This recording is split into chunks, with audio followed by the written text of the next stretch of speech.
Hello friends, आज हम फिर से एक चार्ट डिस्कस करने वाले हैं।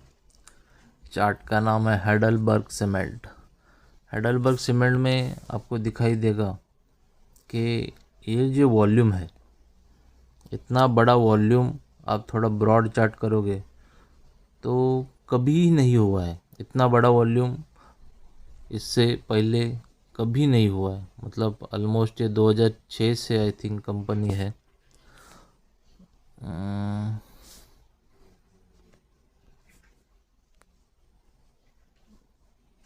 2000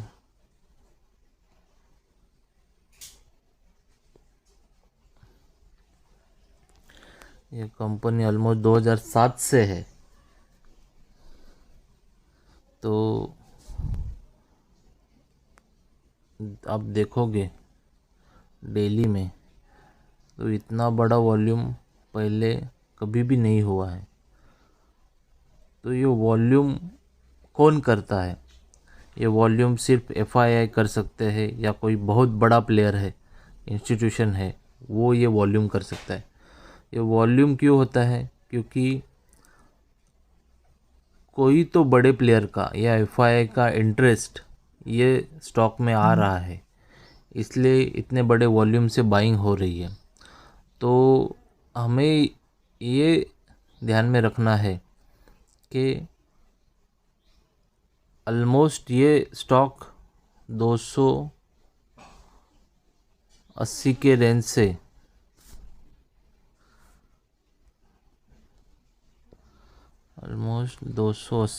से गिरना शुरू हुआ। उसके बाद हम जो वेव थ्योरी बोलते हैं कि ये हो गया first wave, second, third, fourth wave के बाद ये धीरे धीरे करके चलना शुरू हुआ और उसके बाद ये इतना बड़ा वॉल्यूम इसमें आपको दिखाई दे रहा है। तो यहाँ से भी एक्सपेक्टेड है कि हाइडेलबर्ग सीमेंट अच्छी खासी मूवमेंट इन फ्यूचर में ऑलमोस्ट ये 3 से 4 महीने में दे सकता है। तो आप 180 का स्टॉप लॉस या फिर बहुत ही स्टॉप लॉस कर लेना है आपको। तो 170 के स्टॉप लॉस से आप ये स्टॉक में इन्वेस्टमेंट कर सकते हो लॉन्ग टर्म के लिए। और एक्सपेक्टेड है कि नेक्स्ट 4 to 5 मंथ में ये स्टॉक आपको ये 280 का लेवल फिर से दिखा सकता है। तो आप हाइडेलबर्ग सीमेंट में इन्वेस्टमेंट के लिए फोकस कर सकते हो। स्टॉक ऑलरेडी अपने डिमांड जोन से ही रिएक्ट हुआ है। ये देखो, ये है डिमांड जोन।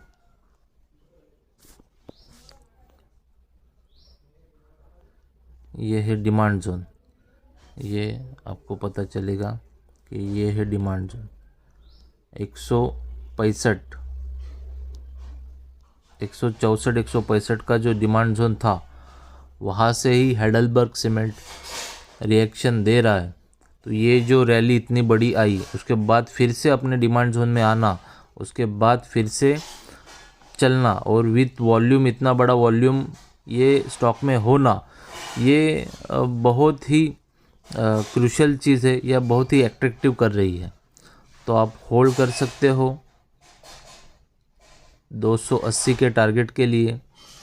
एक बार 280 का टारगेट आने के बाद फिर से हम इस पे रिव्यू करेंगे और आप लॉन्ग टर्म के लिए ये सेक्टर में बने रह सकते हो। सीमेंट सेक्टर अभी तेज़ी में ही है, तो आप 280 के टारगेट के लिए एक 5 से 6 महीने के लिए आप ये स्टॉक्स में बने रह सकते हो। Thank you.